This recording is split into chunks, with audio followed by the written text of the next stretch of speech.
Hello and welcome to the Fantasy Sanctuary. If you are looking for fantasy football advice, we have got you covered. Dynasty, redraft, DFS, we have got everything. Today, we're going to be diving into the world of the fantasy game day. I'm going to highlight my must plays, key enablers at each position ahead of this week 7 slate.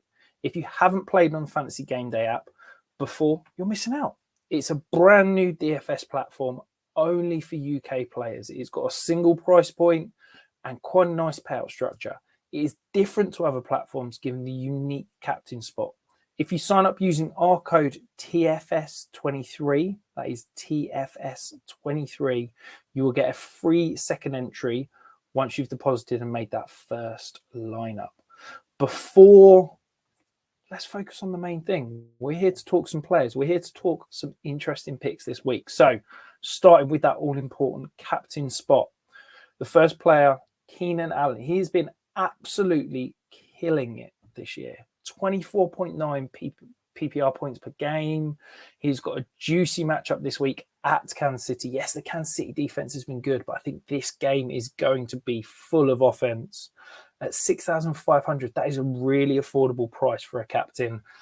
And at the end of the day, he's been top 5 wide receiver 60% of the time this year. He is a smash play. He's got to be in your lineup. And if you want to get a little bit expensive at captain, he's the option. But the most obvious option, I feel like ownership is going to be very high in the captain spot for this guy, Cooper Kupp. He's come back healthy and he's just balling. 23.8 points per game. He's the wide receiver 3 already. £7,100. He's got a challenging matchup against Pittsburgh, but I do think Kyren Williams out. I think that this offense is going to be force-fed the ball to Cooper Kupp and Puka Nacua. You may even be able to squeeze in that double stack. I think that Pittsburgh pass rush is going to eat. The Rams offensive line is struggling for sure. So that could just mean that Cooper Kupp is just peppered with those choice routes. Get him the ball in his hands, pick up first downs, and away we go. Quarterbacks. There's an expensive one and a cheap enabler. Lamar Jackson, he is the best option at the quarterback position if you're looking for return on investment for me this week. £6,500 against Detroit. Yeah, he's not really hit it this year. He's averaging only a 2.9% touchdown rate, but he has been playing phenomenal ball. We talked about it on the matchup show this week on Thursday night. He's been playing fantastically. He's just been let down by his wide receivers. At some point in the next few weeks, it's going to all be put together, and Lamar Jackson is going to have a phenomenal, massive week, and it feels like this could be the one. So, yeah, 6,500. I'm happy paying up for that. The enabler at the quarterback position, Tyrod Taylor. Don't look at his points per game. He's averaging 3.1. It is pathetic. He's a medium over-under, 39.5 this week. There's a lot of sub-40 over-unders, but he's playing the Washington defense. We know that they can be passed, and that is a ferocious front seven, but they have got holes all over that secondary. There's also potential that they could load the box, shut down the run game, and Tyrod Taylor gets to make some plays with his legs, which we know is within his repertoire. I'm really excited about his potential. I don't think I've got the balls to play him this week, but if you're looking to buy down at the quarterback position, he could be a really interesting option. The running back position. Now, I could sit here and talk about Josh Jacobs and the studs. That's not what I'm here for. I'm here to dig into the weeds and give you some enablers. With Fantasy Game Day, if you get 1 or 2 cheap options, it means you can just load the rest of your roster with absolute superstars.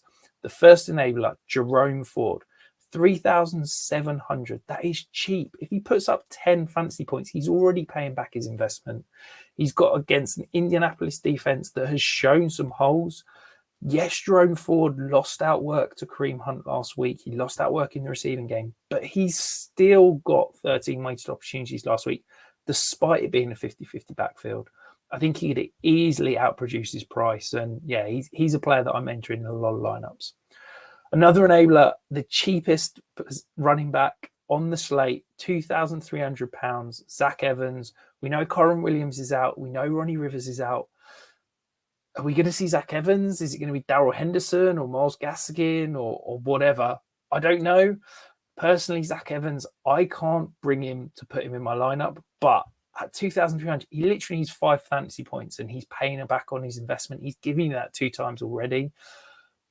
It's worth a punt if you fancy trying to be a little bit different and really going for that unique enabler. Maybe Zach Evans is the one this week. Wide receiver. Now, these two I feel like are going to be in everyone's lineup. These are must plays. Michael Pittman, sub £3,000. Yes, say that again. Sub £3,000. 2,900. Yes, it's a tough matchup against the Cleveland defense, but Cleveland defense is really good up front. And they've got holes in that secondary, man. You look at last week against the 49ers, the front seven were phenomenal. Their wide receivers open. They just dropped the ball and Purdy missed a few throws. So they can be got. I mean, when a guy's averaging 28% target share in the year and he's only going at 2,900, that is a must play. Michael Pittman is going to be in every single one of my lineups this week. And then the other cheap receiver, Romeo Doubs. We've seen that since Christian Watson's come back, it's sort of eating into everybody's workloads and he's not produced the same fantasy numbers. But against Denver, like start every wide receiver against Denver. Their defense is woeful. Decent over-under at 45. Feels like 3,100. That is a really nice, cheap enabler that enables you to spend up and go get those studs at other positions. Final position now, tight end. Sam Laporta, 4,100. He's significantly cheaper than the likes of Kelsey and Andrews, but gets a really nice matchup against Baltimore team that isn't phenomenal against tight ends. I feel like this is going to be a Detroit game plan of get the ball out of Goff's hands quick. That's where Laporta and St. Brown come in. He's averaging almost a 22% target share as a rookie. That's plug and play for me. And then back to the Green Bay well. We talked about Romeo Doubs playing those matchups against Denver. Luke Musgrave, super cheap, 3,100. Yeah, he's averaging 6.8 points per game, but that's skewed slightly because he's played in some games but not been 100%. He got taken out one game because of the concussion.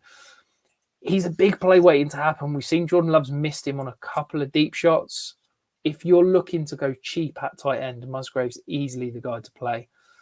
Is there someone that I'm missing? Is there someone that you have identified as a key enabler? Let me know in the comments below. And whilst you're there, hit that thumbs up, hit that subscribe, because I'm going to be back every single week. And remember, code TFS23 for that second entry.